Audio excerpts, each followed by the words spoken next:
আপনি আপনার পদটা ফিরিয়ে নেন, আমি মনোনয়ন আপনাকে সাপোর্ট দিয়ে উঠিয়ে দেবো যদি আপনার পদটা ফিরিয়ে আনতে পারেন। বেসরকারি বিশ্ববিদ্যালয়ের এক ছাত্র নেতা যাদেরকে সরাসরি তারেক রহমান অনলাইন মিটিং এর মাধ্যমে আন্দোলন সংগ্রামে নির্দেশনা দিয়েছেন, বলছেন যাদের সাথে সরাসরি তারেক রহমানের যোগাযোগ, তাকে হুমকি দেন যে 12 তারিখের পর কিন্তু দেশে থাকতে হবে, দেখে নেবেন। চিন্তা করতে পারেন আরো অনেক নেতা কর্মীকে ওয়ার্ড পর্যায়ে, ইউনিয়ন পর্যায়ে বিএনপির নেতা কর্মীরা যারা আমার সাথে আসছে, দলের সিদ্ধান্ত মেনে কাজ করছে, তাদেরকে হুমকি দিচ্ছে যে কমিটি 5 তারিখের 12 তারিখের পরে তিনি করবেন, এই করবেন সেই করবেন, রাজনীতি করতে হবে। তো ভাই আপনি আপনার পদটা ফিরিয়ে নেন, আমি মনোনয়ন আপনাকে সাপোর্ট দিয়ে উঠিয়ে দেবো যদি আপনার পদটা ফিরিয়ে আনতে পারেন। আপনি বিএনপির বড় নেতা না, আপনার পদটা ফিরিয়ে নেন, আমি নির্বাচন করবো না, আপনাকে সমর্থন দিয়ে উঠিয়ে দেবো যদি পদটা ফিরিয়ে আনতে পারবেন না। তারেক রহমানকে চ্যালেঞ্জ করে, তারেক রহমানকে বিপদে ফেলে আপনি বিএনপির নেতা সাজবেন, নেতা বলবেন, এটা তো পাগলের প্রলাপ ছাড়া কিছু না। আজকে সমস্ত মিডিয়া দেখেন এইখানকার খবরা খবরকে গুরুত্ব দিয়ে সংবাদ পরিবেশন করে।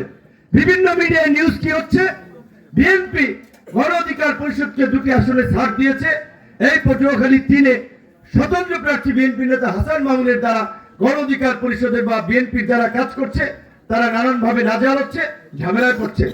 ঘটনা ঘটছে গলাচিপা 10 মিনায়, খবর হচ্ছে সারা বাংলাদেশে। এইটা কি বিএনপির জন্য ভালো হচ্ছে? তাহলে বিএনপিকে ডুবাইতেছে না হাসান মামুনের মতো লোকেরা, তারেক রহমানকে ডুবাইতেছে না হাসান মামুনের মতো লোকেরা। তো এই লোক বিএনপিতে ভবিষ্যতে জায়গা পাবে এই অপকর্ম করে? তো কাজী সে যে সমস্ত কথাবার্তা বলছে, এগুলো মানে কি বলবো আপনার, এগুলো আজগুবি কথা, এগুলো আজগুবি কথা। তার নিজেই বিএনপিতে কবে ফিরতে পারে সেই ঠিক ঠিকানা নাই।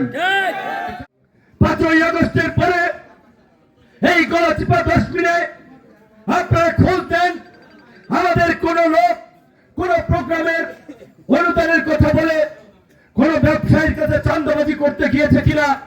কিন্তু আজকে ওই যে স্বতন্ত্র প্রার্থী হয়েছেন, ভূমিদস্যুদের চাঁদাবাজ ধান্দাবাজদের টিকিয়ে রাখার জন্য তারা আজকে এই গলাচিপা হিন্দুদের স্বর্ণকার পট্টি থেকে শুরু করে এই উলানিয়া 10 মিনা অনেক ব্যবসায়ীকে ডেকে প্রোগ্রামের কথা বলে, মিলাদের কথা বলে চাঁদা নিয়েছে, অনেককে মামলা দিয়ে ধরিয়ে দেবে বলে চাঁদা নিয়েছে, ডেভিল হান্টে ধরিয়ে দিয়েছে। এই কিছুদিন আগেও ওই গাউকার আওয়ামী লীগের সাধারণ সম্পাদক মেম্বার নাম কি তার হানিফ মেম্বারকে 60,000 টাকার জন্য ধরাই দিছে। আজকে এই গলাচিপা 10 মিনায় যতগুলো 5ই আগস্টের পরে অন্যায় হয়েছে, অবিচার হয়েছে, মানুষকে হয়রানি করা হয়েছে, প্রত্যেকটি করেছে ওই হাসান মামুন এবং তার সাঙ্গপাঙ্গরা। আপনাদেরকে সিদ্ধান্ত নিতে হবে, আগামীতে আপনারা একটা নিরাপদ ব্যবসার পরিবেশ, একটা ধর্মীয় এবং রাজনৈতিক সম্প্রীতির পরিবেশ, একটা উন্নত জনপদ চান নাকি কারো কাছে জিম্মি থাকতে চান, চাঁদাবাজদের দখলদারদের উৎপাতে থাকতে চান, সিদ্ধান্ত আপনাদেরকেই নিতে হবে।